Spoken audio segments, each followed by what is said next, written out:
From Washington, this is VOA News.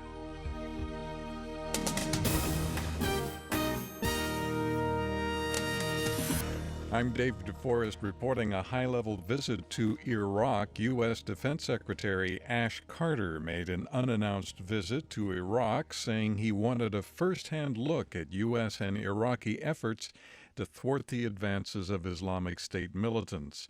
At the first stop of a day-long visit, the American defense chief observed and then praised Iraqi counterterrorism troops. Top Obama administration officials faced tough questioning in the first Senate hearing on the Iran nuclear agreement.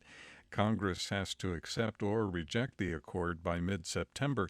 Secretary of State John Kerry urged members of the Senate Foreign Relations Committee to accept the agreement, which he says will prevent Iran from building an atomic bomb. It will ensure that Iran's nuclear program remains under intense scrutiny forever, and we will know what they are doing. John Kerry.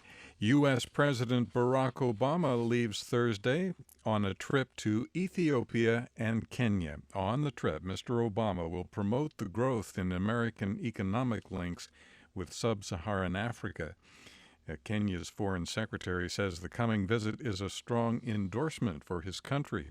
Gabe Joselow has more. In an interview with VOA's Vincent McCory in Nairobi Thursday, Cabinet Secretary Amina Mohammed said President Obama's visit with the government shines a positive light on Kenya and the administration of President Uhuru Kenyatta. I think his coming now is just recognition of the kind of leadership that we have. Kenya's relations with the United States have been strained at times, especially when President Kenyatta and his deputy William Ruto were facing charges at the International Criminal Court for their alleged roles in violence that followed the 2007 presidential election.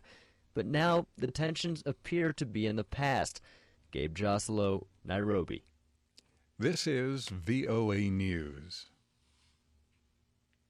FBI Director James Comey says the Islamic State group's online attempts to recruit Americans pose a bigger terrorist threat to the U.S. than al-Qaeda.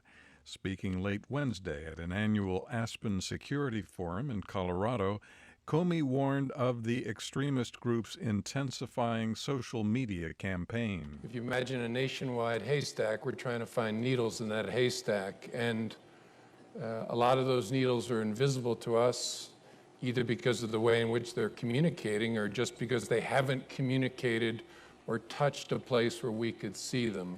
Comey said Islamic State-linked Twitter accounts have about 21,000 English-language followers, hundreds or thousands of which are in the U.S. Amnesty International warns in a new report that Burundi is on the verge of conflict after police used heavy-handed tactics to suppress months of anti-government demonstrations. Mohammed Yusuf has more. The report, Braving Bullets, says authorities repressed demonstrations as if they were an insurrection, punishing protesters for expressing their political views. Amnesty's Deputy Regional Director, Sarah Jackson, says the police response has inflamed tensions. They use lethal, excessive force. The UN monitors have documented cases of torture and ill treatment of protesters in detention, as well as dozens of killings of demonstrators and human rights defenders by members of the Imbonerakure militia group and security forces. Mohammed Yusuf, Bujumbura.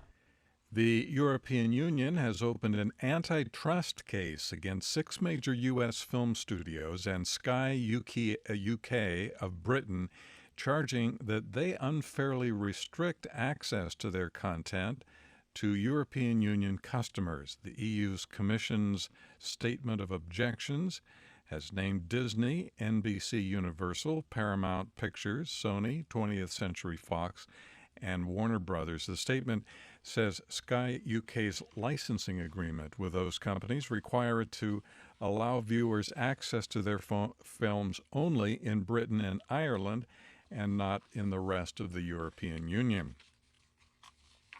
A Russian Soyuz capsule has landed at the International Space Station after a 2-month delay. The delay was caused by the earlier failure of an unmanned Russian cargo ship. Officials said the capsule reached the orbiting laboratory Thursday, less than 6 hours after its launch from the Baikonur base in Kazakhstan.